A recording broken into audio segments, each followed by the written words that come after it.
What is going on, everyone? My name is Thomas Miner. I'm an agent at Remax Precision. I am part of the Sphere Real Estate Group, and this is Thomas Talks on Thursday. It is a live stream that I do weekly to talk to you guys about real estate, what's going on in Des Moines, and most importantly, talk about what you guys are interested in. Every week, I will post to get questions from you guys, things that you guys are interested in hearing me talk about, hearing my opinions on, hearing some facts about, and I will answer them on this live stream. If you didn't comment on that post, it's fine. You can comment on the video right now, and I will answer those questions live as best as I can. So let's get in on the fun. I saw an interesting article that highlighted something that I like to talk to buyers about. So I wanted to pull it up and kind of show you guys. This article was talking about, I'm actually going to go back to this view. Yeah. Talks about costly surprise home repairs. And these are the kind of things that I'm always thinking about with buyers buying a first time home, because anyone can basically walk through a home and tell me whether it's good enough for them cosmetic wise. Is this move in ready? Is there any cosmetic projects that I would want to do before moving in? That stuff is all fairly obvious, but what you need to make sure is you have a buyer's agent doing due diligence to answer a few questions before going to see the home. Once you get an accepted offer, you need to have a good inspection that's going to be looking at these types of things, um, to be prepared for those unexpected expensive costs that could come up. So these were the 6 most common surprise repairs that come up for homeowners. And it kind of gave some rough estimates of how much those things cost. And I just wanted to highlight them really quick because this is a really good checklist of just things that we could visually, some of these you can't, but have a good idea of. So I was going to run through them. A roof is a pretty obvious one. This is one of the questions I like to answer for a buyer before they even go look at the home. If possible, I like to know how old the roof is. How knowing how old the roof is or when the last repair has been done can help out with getting insurance quotes, because if the roof is older than 15 years, it does affect your insurance. And if the seller doesn't have any proof that it is younger than 15 years, it's going to affect your insurance. Also, replacing a roof is fairly expensive if you have to pay out of pocket and it's not covered by insurance. This $8,000 to $13,000 estimate seems honestly, depends on how big your roof is, but honestly seems kind of low. Foundation issues. This is one, can show up in the seller's disclosure. If the seller discloses that they've had any issues of water in the past, that could sometimes be an indicator of foundation issues. Honestly, a lot of the time visually, you could just kind of tell. Sometimes some corners settle, whatever exposed foundation wall we have in the basement, we can look at. We can look for long horizontal cracks that might be a sign of shifting to come. And then obviously, if there's signs that water has been in the basement, sometimes you can visually see those as well. A foundation issue is one that, unless the buyer is extremely experienced with that type of thing, it's a very reasonable reason to walk away from a house if you're concerned about the foundation, or to get a further inspection before even offering on the house to get an idea of what kind of project you're getting into, or if it's not even an issue at all. But it's definitely one of those very reasonable things to just go ahead and put that home on the do not buy list, because you don't have experience with fixing foundation issues. They can get very, very expensive. HVAC, they put $5,000 to $5,000. That's really, really funny. But it's a pretty good estimate. If you have to replace both your AC and your furnace, that sounds about right. Unless you get some sort of deal. HVAC is another one I like to either visually look at the model that is there and give the buyers an idea of how old the system is. And a lot of times that'll be in the seller's disclosure too, is when the last HVAC repair was. So definitely something to keep an eye on. Sewer line replacement. This is one that we don't really know. But if it's an older house, honestly, on pretty much every house, I recommend buyers get sewer line, a scope down there to see what kind of shape the sewer line is in, because one, it puts you in a really bad situation if your sewer line does back up or has any issues. It's not fun because it's probably going to damage other parts of your house, and just not be a good time. This estimate seems pretty high. The last sewer line replacement I had to do was $8,000 to $9,000. Shorter sewer line, but that was a full replacement as well. But it's definitely something to be aware of before closing on the house. Plumbing, there's very, very small plumbing issues, and then there's very, very expensive plumbing issues. But it's definitely something that you want to make sure your inspector is looking at. Water is the enemy of the house. So making sure water is staying away from the house and making sure you don't have any plumbing issues that are putting water in unexpected areas is really, really important. One of the things I'm kind of surprised wasn't on this list is discovering an issue with electric. I'm seeing a lot of older panels lately that I know are potential issues, and I'm talking to buyers about that before they offer on the house. But electric can be very, very expensive, especially if the project has to be intrusive, so to speak. So electric is one that common. And then termites. Termite inspection is automatically written into all of our purchase agreements. But it's really, really important to see if there's any signs of termites. And then if there's a lot of signs of termites, you need to get a structural engineer out there to fix the damage that the termites have done.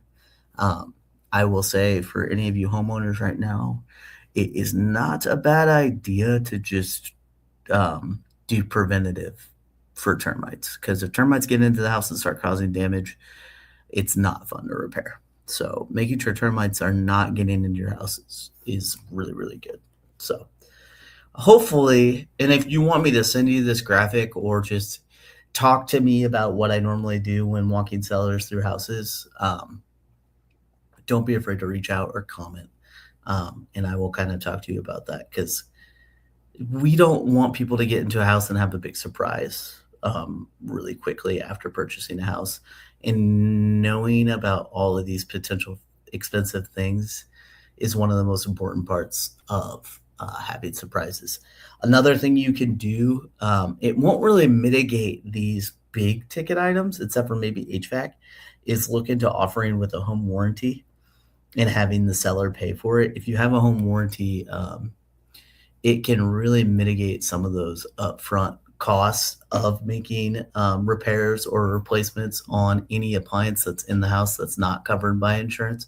So, for example, if within a year your dishwasher, fridge, HVAC, washer, dryer have any issues, the home warranty company, all you're basically paying is the fee for the tech to come out there, make an assessment of what's wrong, and then work with home warranty company on what they want to do to either fix or replace it.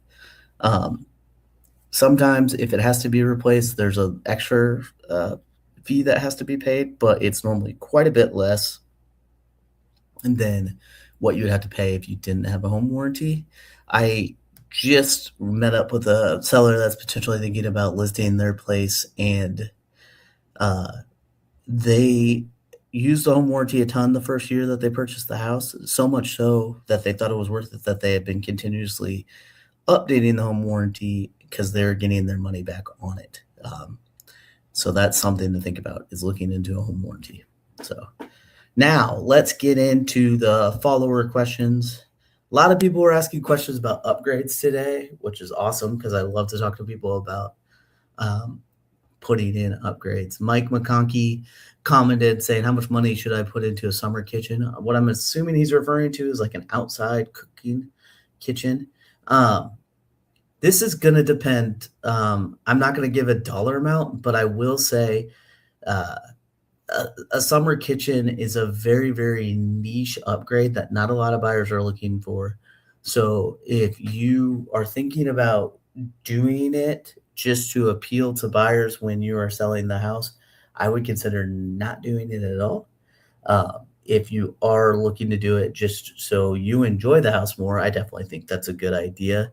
But I wouldn't put a crazy amount of money into it. I would basically spend the least amount of money possible that you'll be happy with, basically. would be kind of my goal with that. I think summer kitchens are really, really cool, but it starts to put you into kind of a price point where hopefully you're a luxury listing, because it's an upgrade that a lot of first time home buyers won't pay for. And it'll kind of just price your home out of the market for potential first time home buyers, because I would guess for a summer kitchen, you're probably spending $8,000 to $10,000, and you're gonna want to see that money back, and you might not necessarily get it. So, something to think about.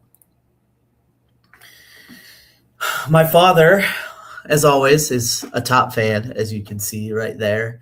And he said, discuss and prioritize 3 potential home upgrades: bathroom, bedroom, furnace, central air. What should you do first, second, and third? All right, so let's think through this. I think it depends on the situation. I know the situation my dad is in, but I'm going to generalize this so it's valuable for everyone.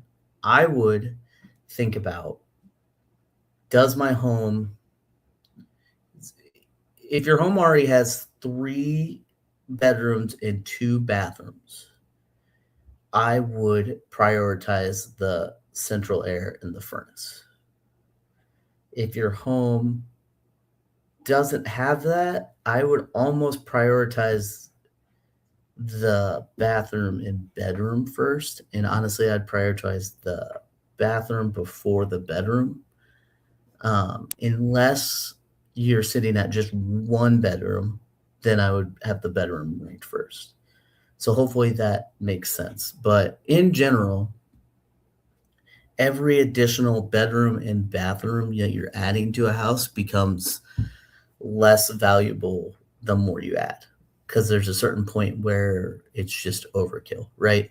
So like if you're taking a 3-bed, 1-bath house and adding a bathroom, that bathroom is extremely valuable to buyers. Any buyer that's looking at a 3-bedroom house probably has 4 people living in it, probably 2 adults and 2 kids, and 4 people sharing 1 bathroom is a pain. So adding that bathroom adds a ton of value. Now, if you're looking at a 2-bed, 2-bath house, adding that bedroom adds more value than adding a bathroom, because if you already have the 2 baths, there's probably a lot of people that would want that house if it had another bedroom, because it has 1 more spot for people to sleep, or it puts you in a situation where kids don't have to share a bedroom potentially. The bedroom all of a sudden becomes way more valuable. The furnace and central air is tricky. If you have, for example, like a window unit or a mini split especially, upgrading from central air from a mini split, I don't see as that big of an upgrade. But if you have a window unit that just struggles to keep up, upgrading to central air is a huge upgrade. But I will be totally honest, furnace and central air are kind of becoming the standard. It's very common that you see a house heated by anything other than a furnace. So if you don't have one, there's just so many buyers in the market that won't even look at your house. So I might possibly be underrating the furnace and central air. So maybe now that I'm talking through it, I think the furnace and central air is going to be most important no matter what. But that really, really depends on what you're currently doing to heat or cool your house. So maybe split those up. I think the furnace would be most important, and then the bathroom, bedroom would be second/third, depending on what your current house looks like, and then central air would be last. But the central air could bump up depending on what you're currently using to cool the house.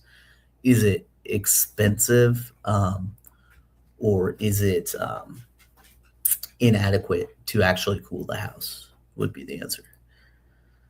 Landon Buckman commented in saying, to piggyback off of the handsome and brilliant Tim Miner, I agree with the handsome, but the brilliant, I don't know if I agree with. But to piggyback off of that, what is the most common thing you see people spending time, money on when they're preparing to sell their house that is a waste or has very little impact on the sale value of their home.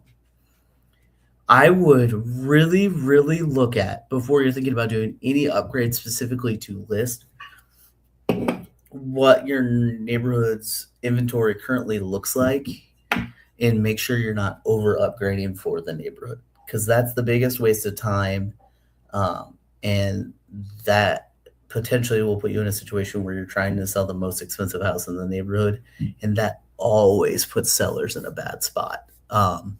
So that's what I would look at. A lot of times, what that looks like is bathroom and kitchen remodels, and then maybe backyard remodels, like doing like a really cool patio deck, which a lot of times you see that because people want that, and that's totally fine. But if you're doing it specifically to sell the house, it's not going to make as big of an impact as just making sure your backyard is clean and well maintained. And then same thing with kitchen, like you're thinking about putting in a granite or quartz countertop when no one in your neighborhood has a granite or quartz countertop, or doing new cabinets with awesome soft close and stuff like that when no one in your neighborhood has that. You're putting yourself in a situation where you're over upgrading.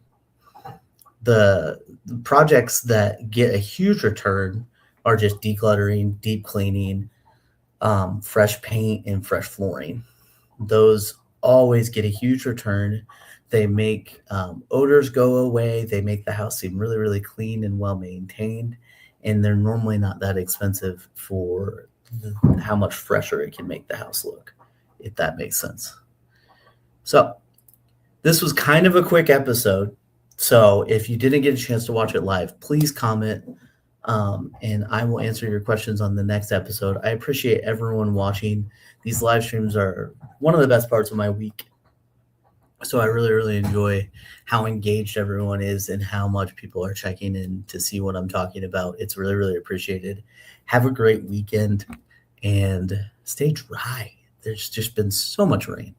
But otherwise, thank you guys for watching.